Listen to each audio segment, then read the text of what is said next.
الحمد لله رب العالمين والصلاة والسلام على سيد المرسلين أما بعد فأعوذ بالله من الشيطان الرجيم بسم الله الرحمن الرحيم الصلاة والسلام عليك يا رسول الله وعلى آلك وأصحابك يا حبيب الله الصلاة والسلام عليك يا نبي الله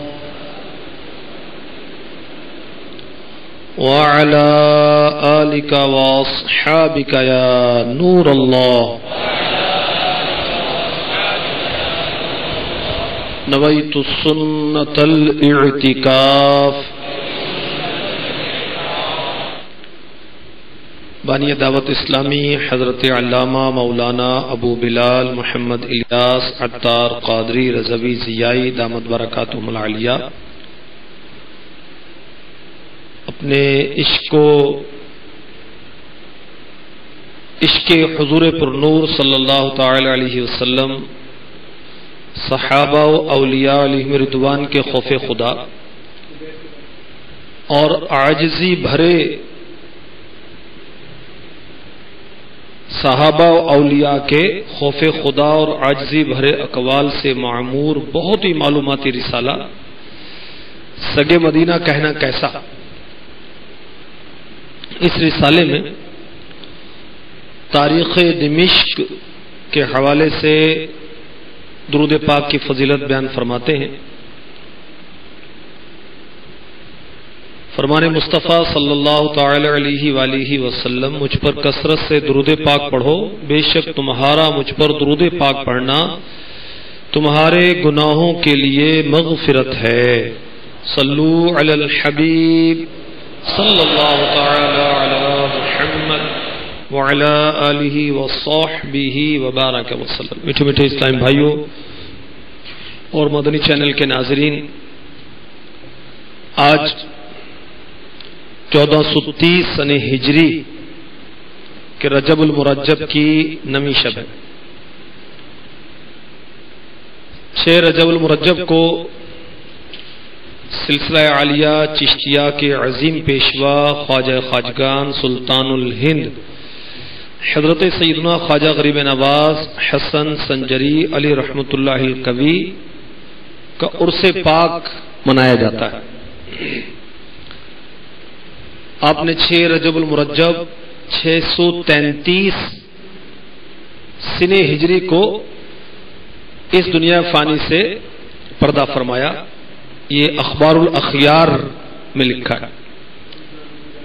تو اسی نسبت سے چند کرامات غریب نواز علی رحمۃ اللہ تواب سننے سنانے کی سعادت حاصل کرتے ہیں۔ کرامات سے قبل امیر علیہ سنت دامت برکاتہم العالیہ کا وہ مبارک کلام جو آپ نے غریب نواز رحمۃ اللہ علیہ کی بارگاہ میں حاضری کے وقت پیش کیا تھا، اس کے چند اشعار بھی ہم پڑھنے اور سننے کی سعادت حاصل کرتے ہیں۔ اس کلام میں امیر علیہ سنت نے غریب نواز رحمۃ اللہ علیہ سے عقیدت کا اظہار کیا ہے اور ساتھ ہی ساتھ پڑھنے اور سننے والوں کے لیے مدنی تربیت کے مدنی پھول عطا فرمائے ہیں کہ اللہ والوں سے مانگنا چاہیے اور کیا مانگنا چاہیے۔ سنی صلو علی الحبیب صلی اللہ تعالی علی محمد۔ اجمیر بلایا مجھے، اجمیر بلایا خواجہ اجمیر۔ مدنی چینل کے ناظرین بھی اور شرکاء اجتماع سبھی کر پڑھیں۔ اللہ والا کا ذکر کیا جاتا ہے تو رحمت کا نزول ہوتا ہے۔ اجمیر بلایا مجھے، اجمیر بلایا خواجہ اجمیر بلا کر مجھے مہمان بنایا خواجہ اجمیر بلا کر مجھے مہمان بنایا خواجہ سلطان مدینہ کی محبت کا بھکاری خواجہ سلطان مدینہ کی محبت کا بھکاری بن کر میں شاہ آپ کے دربار میں آیا خواجہ بن کر میں شاہ آپ کے دربار میں آیا خواجہ دنیا کی حکومت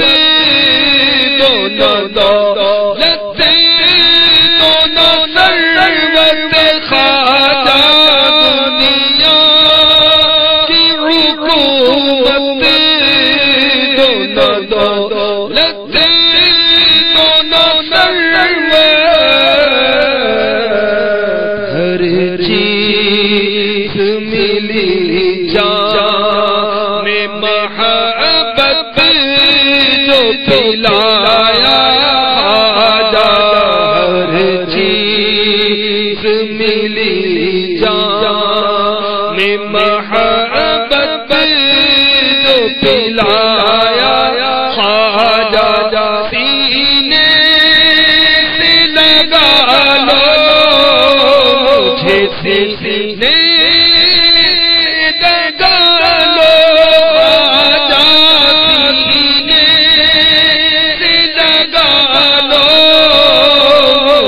سینے سے لگا لو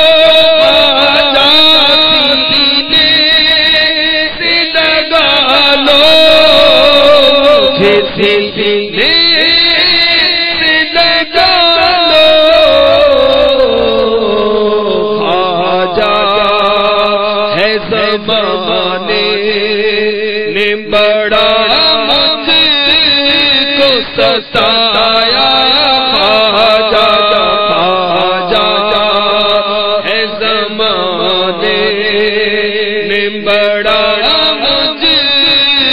ستایا خواجہ ڈوبا ابھی ڈوبا مجھے لینا سنبھالو خواجہ ڈوبا ابھی ڈوبا مجھے لینا سنبھالو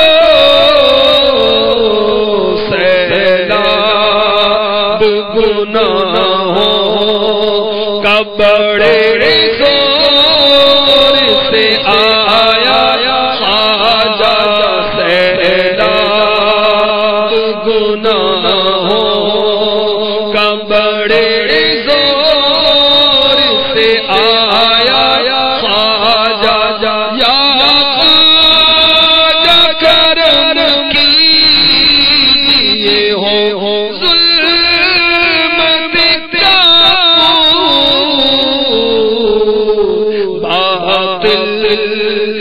بڑے زور سے سر اپنا اٹھایا خواجہ عطار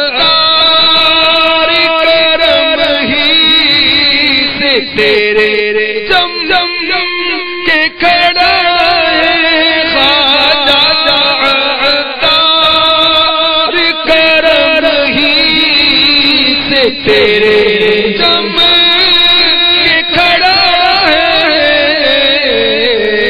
دشمن نے گرانے کو بڑا زور لگایا خواجہ دشمن گرانے کو بڑا زور لگایا خواجہ عصیان کے مرض نے ہے بڑا زور دکھایا خواجہ بن کر میں شاہ آپ کے دربار میں آیا خواجہ رحمۃ اللہ تعالی علیہ صلوا علی الحبیب صلی اللہ تعالی علی محمد وعلى آلہ وصحبہ وبارک وسلم۔ حضرت سیدنا خواجہ غریب نواز علی رحمۃ اللہ طواب اپنے ایک مرید کے جنازے میں تشریف لے گئے۔ اپنے مرید کو نماز جنازہ کے بعد خود اپنے ہاتھ سے قبر میں اتارا۔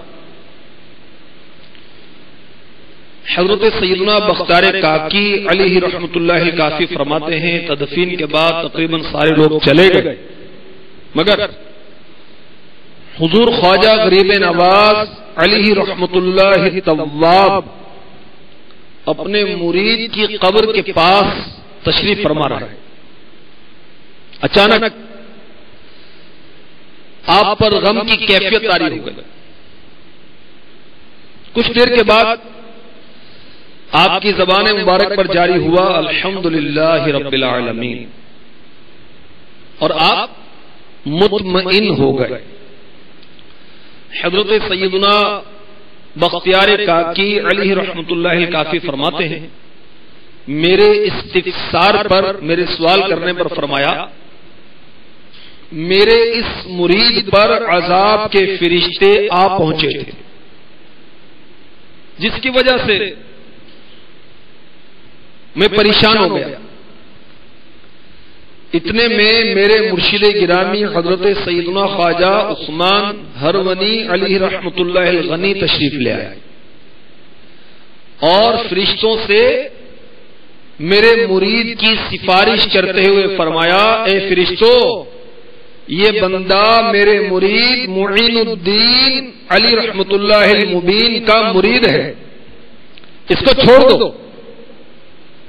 فرشتے کہنے لگے یہ بہت ہی گناہگار شخص تھا، ابھی یہ گفتگو ہو ہی رہی تھی کہ غیب سے آواز آئی اے فرشتوں، ہم نے عثمان ہرونی کے صدقے معین الدین چشتی کے مرید کو بخش دیا،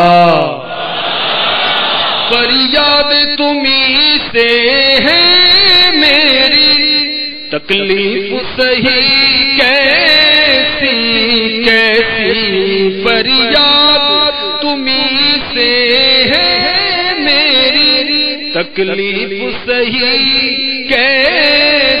کیسی ہو داد طلب کی داد رسی، سلطان الہند غریب نواز ہو داد طلب کی داد رسی، سلطان الہند غریب نواز۔ صلوا علی الحبیب صلی اللہ تعالی علی محمد، درود پاک بلند آواز سے پڑھیے، صلوا علی الحبیب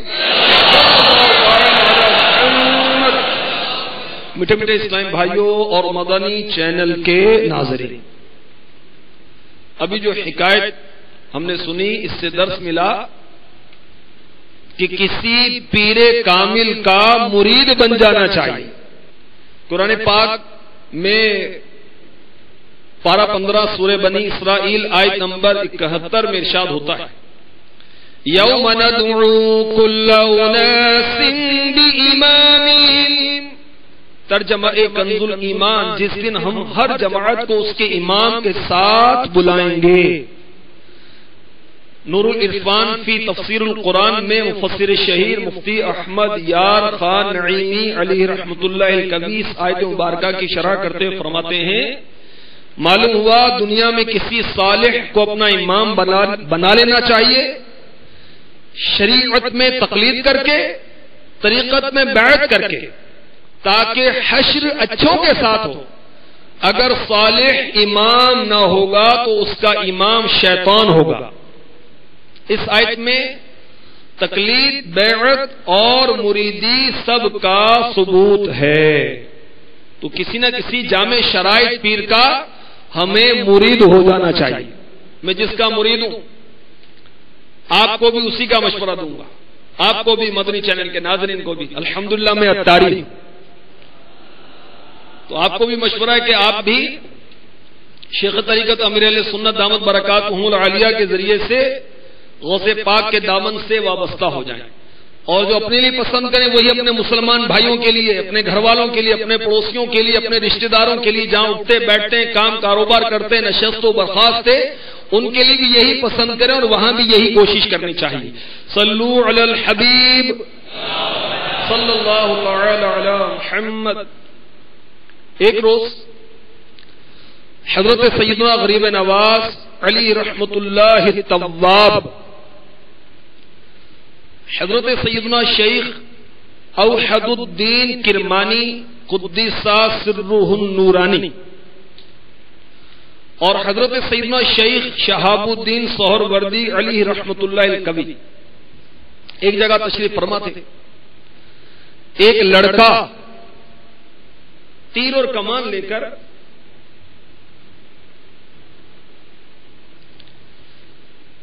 وہاں سے گزرا.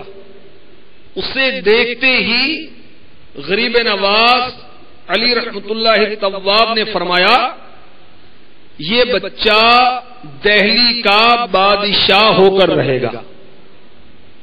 بالآخر یہی ہوا کہ تھوڑے ہی عرصے میں وہ دہلی کا بادشاہ بن گیا. اس بادشاہ کا نام سلطان شمس الدین التمش.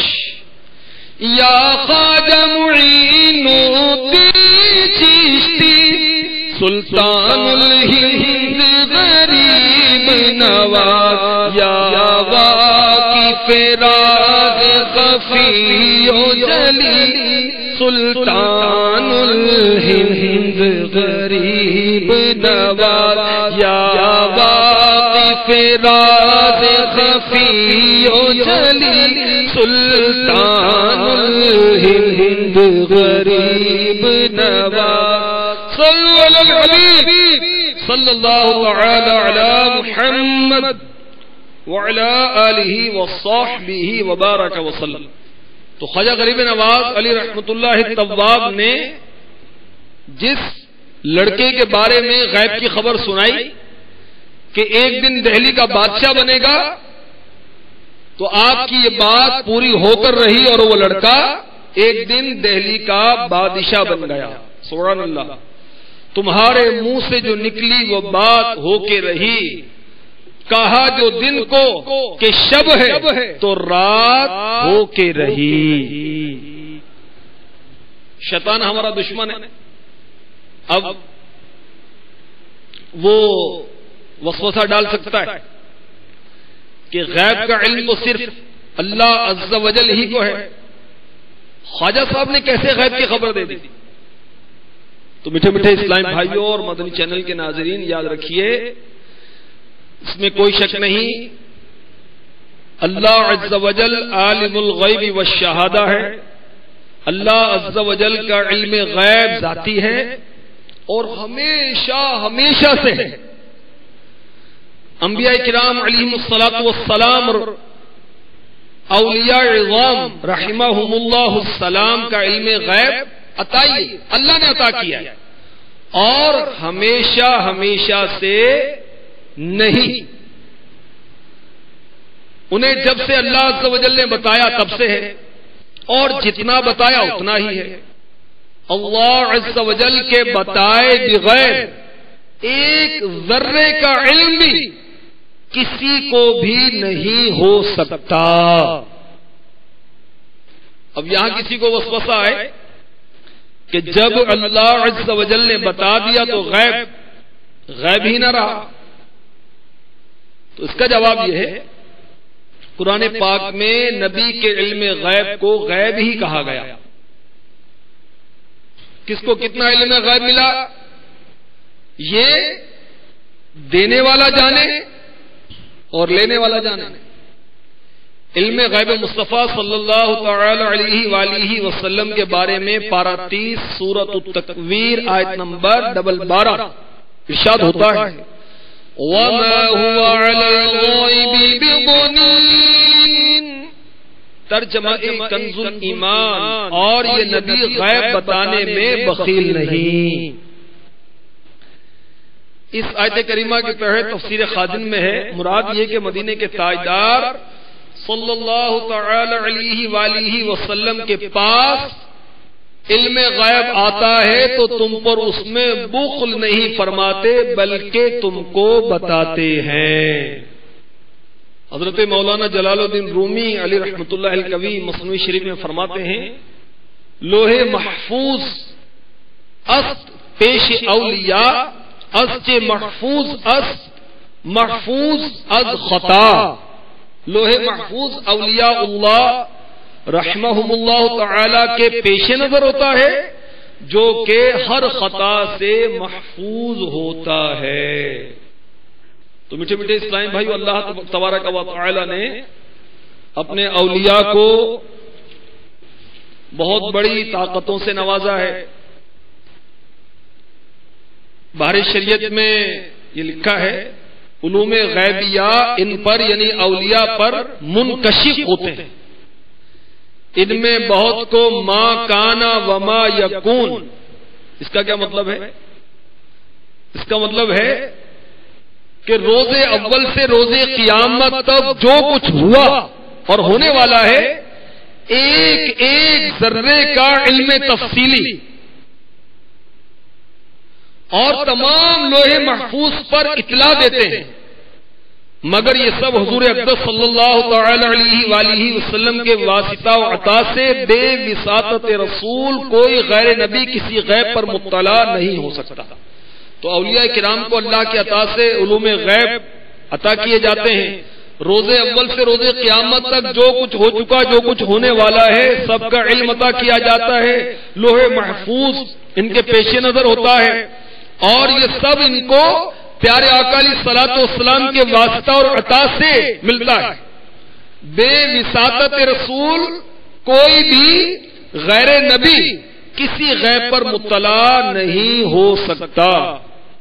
صلو علی الحبیب صلی اللہ تعالی علی محمد وعلی آلہ وصحبہ وبارک وسلم. حضرت سیدنا معین الحق والدین خواجہ غریب نواز وارث النبی سلطان الہند حسن سنجری علی رحمۃ اللہ الکوی کی کیا شان ہے، سنیے اور ایمان تازہ کیجیے. کہتے ہیں ایک بار اورنگزیب عالمگیر علی رحمۃ اللہ القدیر خواجہ صاحب کے مزار پرانوار پر حاضر ہوئے.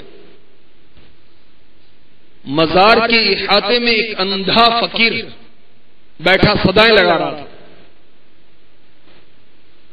یا خواجہ غریب نواز آنکھیں دے، یا خواجہ غریب نواز آنکھیں دے.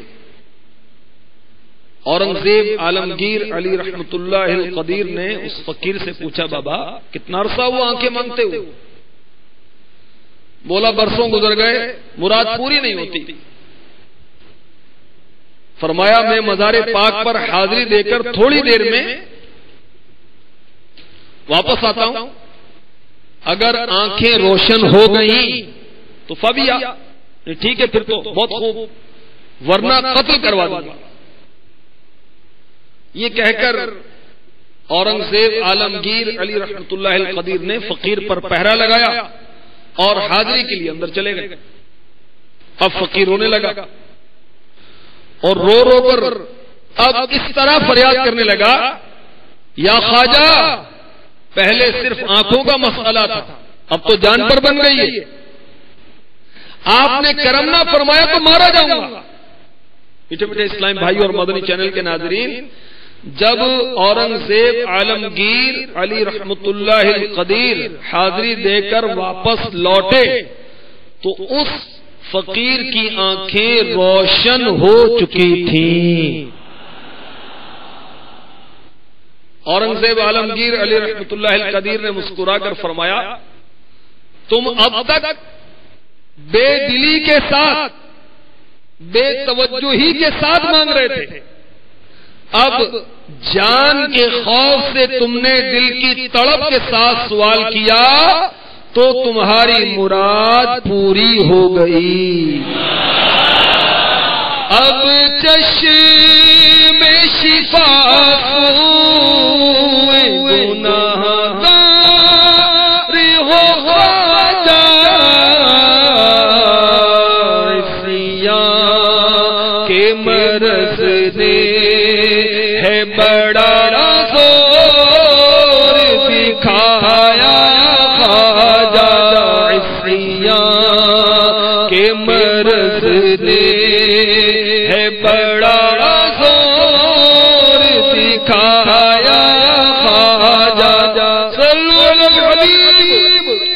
صلی اللہ تعالی علی محمد۔ میٹھے میٹھے اسلام بھائیوں اور مدنی چینل کے ناظرین، کسی کے ذہن میں سوال ہو سکتا ہے کہ ابھرے کہ مانگنا تو اللہ سے چاہیے عز و جل، وہی دیتا ہے، یہ کیسے ہو سکتا ہے کہ خواجہ صاحب سے کوئی آنکھیں مانگے وہ عطا بھی فرما دے؟ تو جواباً عرض ہے کہ حقیقتاً اللہ عز و جل ہی دینے والا ہے، مخلوق میں سے جو کچھ دیتا ہے وہ اللہ عز و جل ہی سے لے کر دیتا ہے۔ اللہ عز و جل کی عطا کے بغیر کوئی ایک ذرہ بھی نہیں دے سکتا۔ اللہ عز و جل کی عطا سے سب کچھ ہو سکتا ہے۔ اگر کسی نے خواجہ صاحب رحمۃ اللہ علیہ سے آنکھیں مانگ لی، انہوں نے عطائے خداوندی عز و جل سے عنایت بھی فرما دی، تو آخر یہ ایسی کون سی باتیں سمجھ میں نہیں آتی؟ فی زمانہ فن طب نے، میڈیکل نے بہت ترقی کر لی، اور ہر کوئی جانتا ہے کہ ڈاکٹر آپریشن کرتے ہیں، مردے کی آنکھیں لگا کر اندھوں کو بینا یعنی دیکھتا کر دیتے ہیں۔ تو بس ہمارے خواجہ غریب نواز علی رحمت اللہ طواب نے بھی ایک اندھے کو اللہ عز و جل کی عطا کردہ روحانی قوت سے نابینائی کے مرض سے شفا عطا فرمائی اور اسے بینا کر دیا۔ اور یاد رکھیے، اگر کوئی عقیدہ رکھے کہ اللہ عز و جل نے کسی نبی یا ولی کو مرض سے شفا دینے یا کچھ عطا کرنے کا اختیار دیا ہی نہیں، تو ایسا شخص حکم قرآن کو جھٹلا رہا ہے۔ جی ہاں، چنانچہ پارہ 3 سورہ آل عمران آیت نمبر 49 میں حضرت سیدنا عیسیٰ روح اللہ علی نبینا وعلیہ الصلاۃ والسلام کا قول نقل کیا گیا ہے، وَأُبْرِئُ الْأَكْمَحَ وَالْأَبْرَصَ وَأُحْيِي الْمَوْتَى بِإِذْنِ اللَّهِ، ترجمہ کنز الایمان، اور میں شفا دیتا ہوں مادر زاد اندھے اور سفید داغ والے یعنی کوڑی کو، اور میں مردے جلاتا ہوں اللہ کے حکم سے۔ تو عیسیٰ علیہ السلام صاف صاف اعلان فرما رہے ہیں کہ اللہ کی بخشی ہوئی قدرت سے مادر زاد اندھوں کو میں دیکھتا کر دیتا ہوں، کوڑیوں کو شفا دیتا ہوں، یہاں تک کہ مردوں کو بھی زندہ کر دیا کرتا ہوں۔ ایک دفعہ ایک کافر بغل میں خنجر چھپا کر خواجہ غریب نواز علی رحمت اللہ طواب کو قتل کرنے کے ارادے سے آیا۔ آپ نے مومنانہ فراست سے اس کے تیور بھانپ لیے، اس کا ارادہ معلوم کر لیا۔ جب وہ قریب آیا تو فرمایا، تم جس ارادے سے آئے ہو اس کو پورا کرو، میں تمہارے سامنے موجود ہوں۔ یہ سن کر اس شخص کے جسم پر لرزہ طاری ہو گیا، خنجر نکال کر ایک طرف پھینک دیا اور خواجہ غریب نواز علی رحمت اللہ طواب کے قدموں میں گر پڑا، سچے دل سے توبہ کی اور مسلمان ہو گیا۔ یہ داغ کہاں تک رنج سہے، تم سے نہ کہے تو کس سے کہے، یہ داغ کہاں تک رنج سہے، یہ داغ کہاں تک رنج سہے، تم سے نہ کہے تو کس سے کہے، تم آل نبی اولاد علی، تم آل نبی اولاد علی، سلطان الہند غریب نواز۔ خواجہ غریب نواز رحمۃ اللہ تعالی علیہ والد کی طرف سے والدہ کی طرف سے بھی سید ہے۔ تم آل نبی اولاد علی، سلطان الہند غریب نواز، تم آل نبی اولاد علی، سلطان الہند غریب نواز۔ صلو علی الحبیب صلی اللہ تعالی علی محمد۔ حضرت سیدنا خواجہ غریب نواز علیہ رحمت اللہ طواب سمرقند میں مقیم تھے۔ ایک دن حضرت فقی ابو لیث سمرقندی علی رحمت اللہ القوی کے مکان سے متصل مسجد پر ایک شخص نے اعتراض کیا کہ اس مسجد کے قبلے کی سمت درست نہیں۔ حضرت سیدنا خواجہ غریب نواز علیہ رحمت اللہ طواب مسجد میں نماز ادا فرماتے تھے۔ آپ نے اس شخص کو سمجھایا کہ مسجد کی سمت قبلہ رو ہے، بالکل درست ہے، مگر وہ اڑا رہا۔ اچانک حضرت سیدنا خواجہ غریب نواز علی رحمت اللہ طواب نے اس شخص کی گردن کو پکڑا اور فرمایا سامنے دیکھ۔ اس شخص نے جو ہی سامنے دیکھا تو بیت اللہ شریف عین نظر کے سامنے تھا۔ یہ دیکھ کر وہ شخص بالکل مطمئن ہو گیا۔ لائی ہے مجھے امید کرم، اجمیر کے صدقے رکھیے بھرم، لائی ہے مجھے امید کرم، اجمیر کے صدقے رکھیے بھرم، آیا ہوں پے حاجت طلبی، سلطان الہند غریب نواز، آیا ہوں پے حاجت طلبی، سلطان الہند غریب نواز۔ صلو علی الحبیب صلی اللہ تعالی علی محمد وعلى آلہ وصحبہ وبارک وسلم۔ حضرت سلطان شمس الدین التمش رحمت اللہ تعالی علیہ، انہیں خواجہ غریب نواز علی رحمت اللہ طواب کے خلیفہ خواجہ قطب الدین بختیار کاکی سے بہت عقیدت تھی، اور لوگ بہت سارے حاسد بھی تھے جو کہ بادشاہ اور خواجہ کاکی علیہ رحمت اللہ والی کے آپس کے تعلقات سے جلتے تھے اور اس فکر میں رہتے کہ کوئی ایسی ترکیب ہو کہ آپ کو بادشاہ کی نظروں سے گرایا جائے۔ ان لوگوں نے ایک ناپاک سازش کی. ایک دن خواجہ بختار کاکی علی رحمت اللہ الولی کے پاس سلطان التمش اور بہت سے امراء سلطنت حاضر تھے.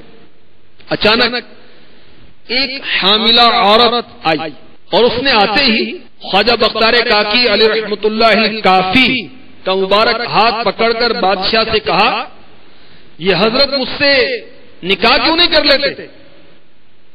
میں ان کے بچوں کی ماں بننے والی ہوں، میں ان کے بچے کی ماں بننے والی ہوں.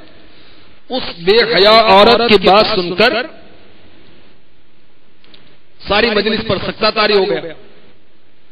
خواجہ کاکی علی رحمت اللہ کافی بہت رنجیدہ ہوئے. آپ نے اسی عالم میں اپنے پیر و مرشد خواجہ غریب نواز علی رحمت اللہ طواب کو یاد کیا.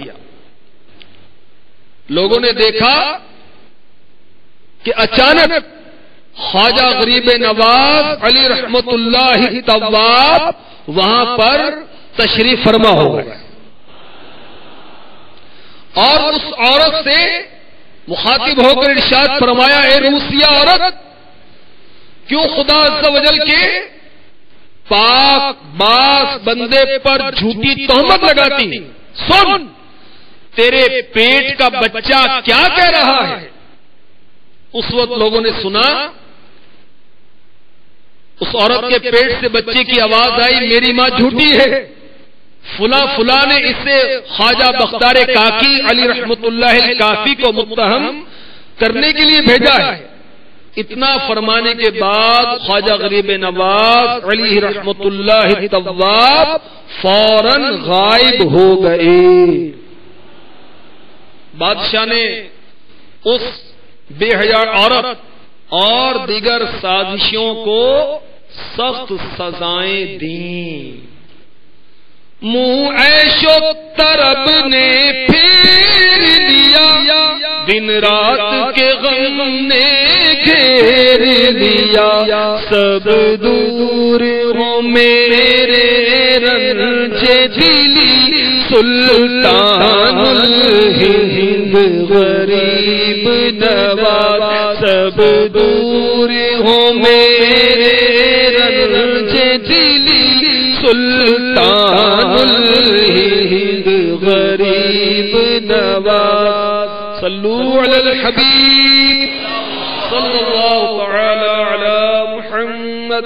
میٹھے میٹھے اسلام بھائیوں،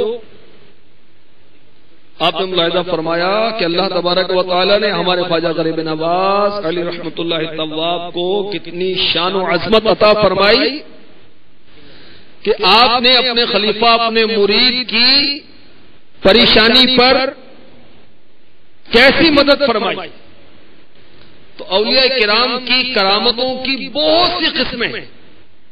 ایک قسم یہ بھی ہے کہ وہ اچانک تشریف لے آتے اور غائب ہو جاتے ہیں، جیسا کہ ابھی اس کرامت میں ہم نے سنا.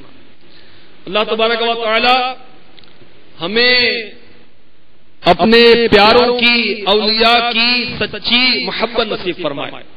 بہر شریعت میں ہے کہ کرامت حق ہے اور اس کا منکر گمراہ ہے. تو کرامتوں کا انکار کرنے والا گمراہ ہے. خواجہ غریب نواز علی رحمت اللہ طواب نے جب دنیا سے پردہ فرمایا 6 رجب المرجب کو،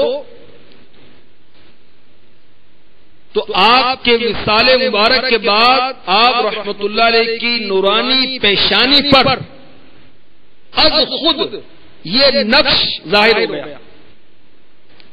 کیا لکھا ہوا تھا سنیے.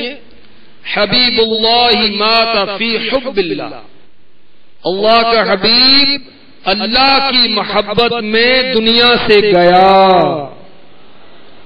سبحان اللہ سبحان اللہ.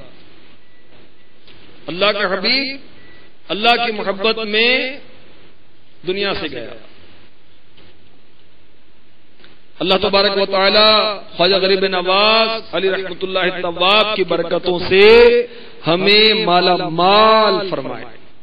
دعوت اسلامی کا مدنی ماحول اپنا لیجئے. انشاءاللہ اس مدنی ماحول سے وابستہ ہو کر نیکیوں کی رغبت ملے گی، اپنی اور ساری دنیا کے لوگوں کی اصلاح کی مدنی سوچ نصیب ہوگی، اس کا ماحول بھی ملے گا انشاءاللہ عز و جل، بہت کچھ حاصل ہوگا۔ ہفتہ وار اجتماع میں اول تا آخر یعنی نماز مغرب تا اشراق چاش شرکت کریں گے، خوب برکتیں حاصل ہوں گی۔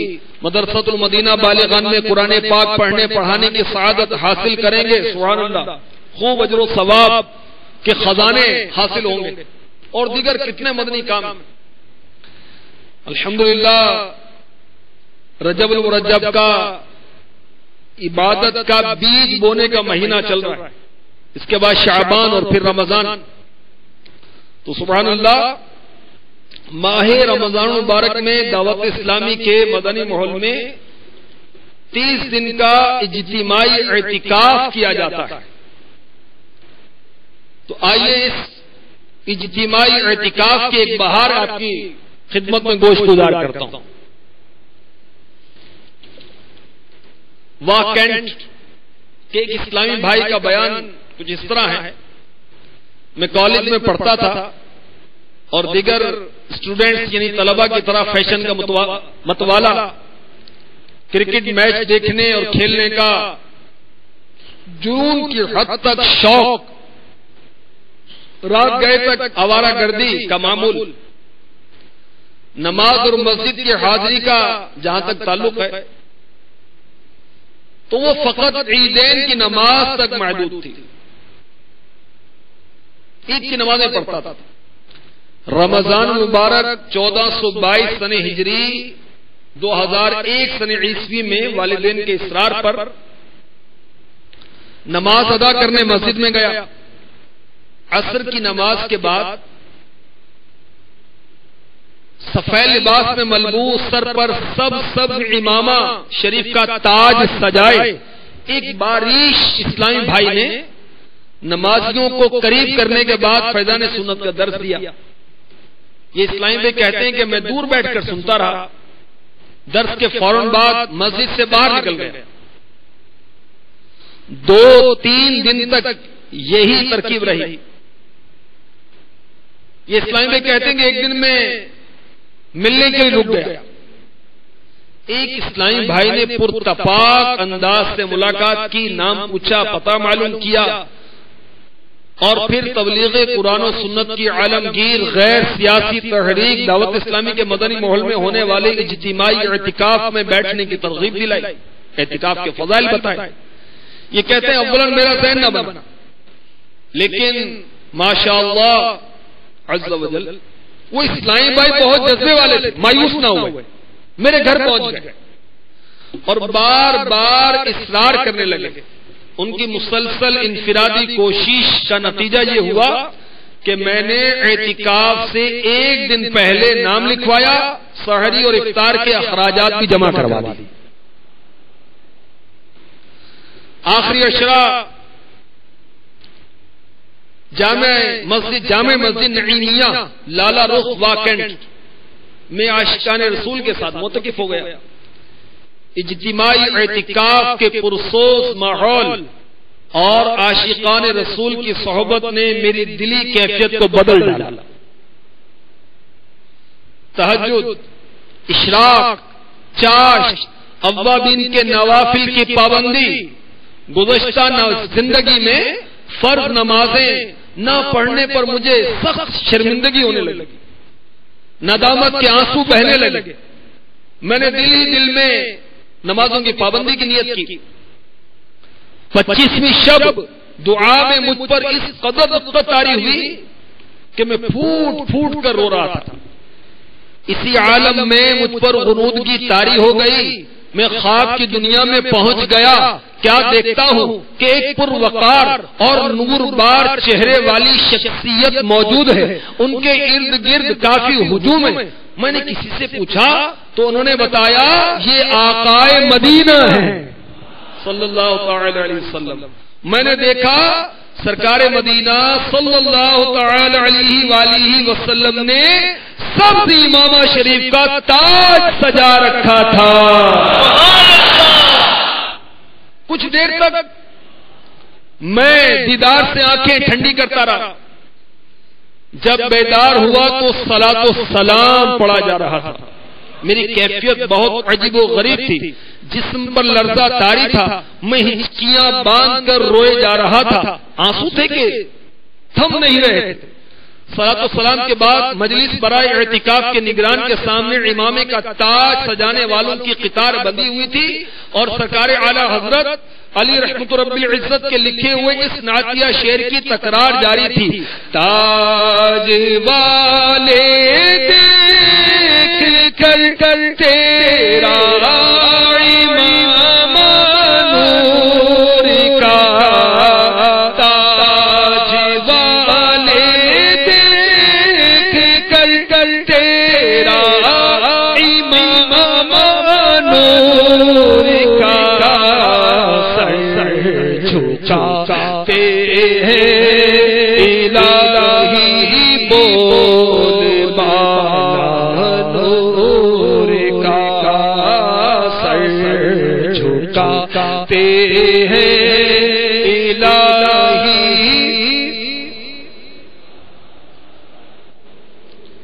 اس عاشق رسول کا مزید بیان ہے. میں اپنے قریبی اسلامی بھائیوں کو بمشکل تمام صرف اتنا کہہ پایا میں نے بھی امامہ باندھنا ہے. تھوڑی دیر میں روتے روتے میں بھی امامے کا تاج سجا چکا تھا. الحمدللہ عز و جل اعتکاف ہی میں 30 دن کے مدنی قافلے میں سفر کی نیت بھی کی اور الحمدللہ عز و جل مدنی قافلے میں سفر بھی کیا. سفر کے دوران بہت کچھ سیکھنے کے ساتھ ساتھ درس و بیان بھی سیکھ کر کرنے لگا. الحمدللہ عز و جل نمازوں کی پابندی کے ساتھ ساتھ دعوت اسلامی کے مدنی کاموں میں حصہ لینے لگا. آج یہ بیان دیتے وقت ذیلی مشاورت کے نگران کے طور پر مدنی کاموں کی دھومیں مچانے کی کوشش کر رہا ہوں. گر تمنا ہے آقا کے دیدار کی، گر تمنا ہے آقا کے دیدار کی، مدنی ماحول میں کر لو تم اعتکاف. ہوگی میٹھی نظر تم پہ سرکار کی، ہوگی میٹھی نظر تم پہ سرکار کی، مدنی ماحول میں کر لو تم اعتکاف.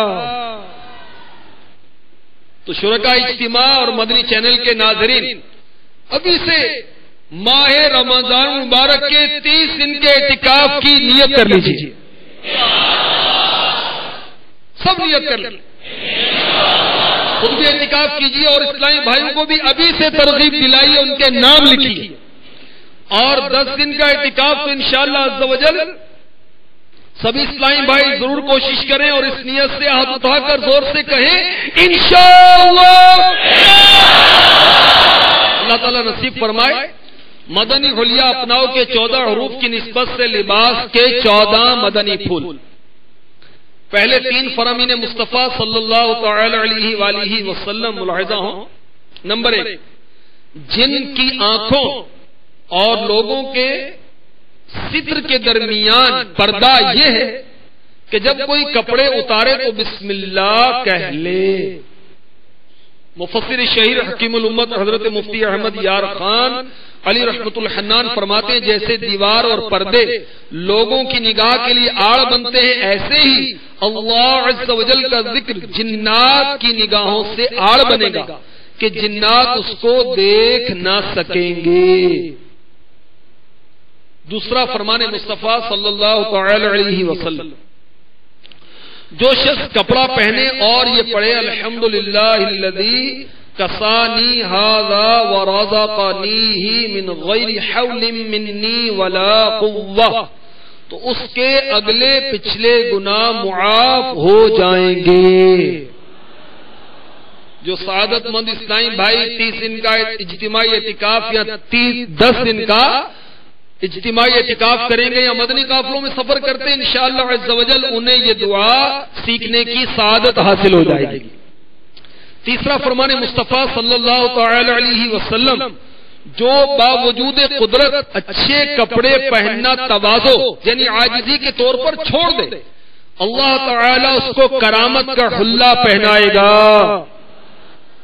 مرآت المناجیح جلد 6 صفحہ 110 پر ہے، غرق فرعون کے دن سارے فرعونی ڈوب گئے مگر فرعونیوں کا بہروپیہ بچ گیا۔ حضرت سیدنا موسیٰ علی نبینا علیہ الصلوۃ والسلام نے بارگاہ الہی عز و جل میں عرض کی، مولا عز و جل یہ کیوں بچ گیا؟ فرمایا اس نے تمہارا روپ بھرا، یعنی تمہاری طرح کا لباس پہنا ہوا تھا، ہم محبوب کی صورت والے کو بھی عذاب نہیں دیتے۔ تیری سادگی پہ لاکھوں، تیری عاجزی پہ لاکھوں، ہو سلام عاجزانہ مدنی مدینے والے۔ خاتم المرسلین رحمت للعالمین صلی اللہ تعالی علیہ وسلم کا مبارک لباس اکثر سفید کپڑے کا ہوتا تھا۔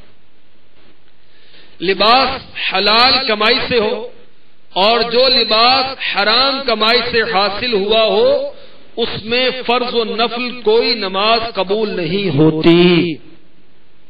منقول ہے جس نے بیٹھ کر امامہ باندھا یا کھڑے ہو کر سراویل یعنی پاجامہ یا شلوار پہنی تو اللہ عز و جل اسے ایسے مرض میں مبتلا فرمائے گا جس کی دوا نہیں۔ پہنتے وقت سیدھی طرف سے شروع کیجئے، مثلا جب کرتا پہنے تو پہلے سیدھی آستین میں سیدھا ہاتھ داخل کیجئے، پھر الٹا ہاتھ الٹی آستین میں۔ اسی طرح پاجامہ پہننے میں پہلے سیدھے پانچے میں سیدھا پاؤں داخل کیجئے اور جب اتارنے لگے تو اس کے برعکس یعنی الٹی طرف سے شروع کیجئے۔ دعوت اسلامی کے اشاعتی ادارے مکتبۃ المدینہ کی مطبوعہ 312 صفحات پر مشتمل کتاب بہار شریعت حصہ 16 صفحہ 26 پر ہے۔ سنت یہ ہے کہ دامن کی لمبائی آدھی پنڈلی تک ہو اور آستین کی لمبائی زیادہ سے زیادہ انگلیوں کے پوروں تک اور چوڑائی ایک بالشت ہو۔ سنت یہ ہے کہ مرد کا تہبند یا پاجامہ ٹخنے سے اوپر رہے، مرد مردانہ اور عورت زنانہ ہی لباس پہنے۔ چھوٹے بچوں اور بچیوں میں بھی اس بات کا لحاظ رکھیے۔ دعوت اسلامی کے اشاعتی ادارے مکتبۃ المدینہ کی مطبوعہ 1250 صفحات پر مشتمل کتاب بہار شریعت جلد اول صفحہ 481 پر ہے۔ مرد کے لیے ناف کے نیچے سے گھٹنوں کے نیچے تک عورت ہے، یعنی اس کا چھپانا فرض ہے، ناف اس میں داخل نہیں اور گھٹنے داخل۔ اس زمانے میں بتھیرے ایسے ہیں کہ تہبند یا پاجامہ اس طرح پہنتے ہیں کہ پیڑوں یعنی ناف کے نیچے کا کچھ حصہ کھلا رہتا ہے۔ اگر کرتے وغیرہ سے اس طرح چھپا ہو کہ جلد یعنی کھال کی رنگت نہ چمکے تو خیر، ورنہ حرام ہے، اور نماز میں چوتھائی کی مقدار کھلا رہا تو نماز نہ ہوگی۔ آج کل بعض لوگ نیکر یعنی ہاف پینٹ پہنے پھرتے ہیں جس سے ان کے گھٹنے اور رانے نظر آتی ہیں، یہ حرام ہے۔ ایسوں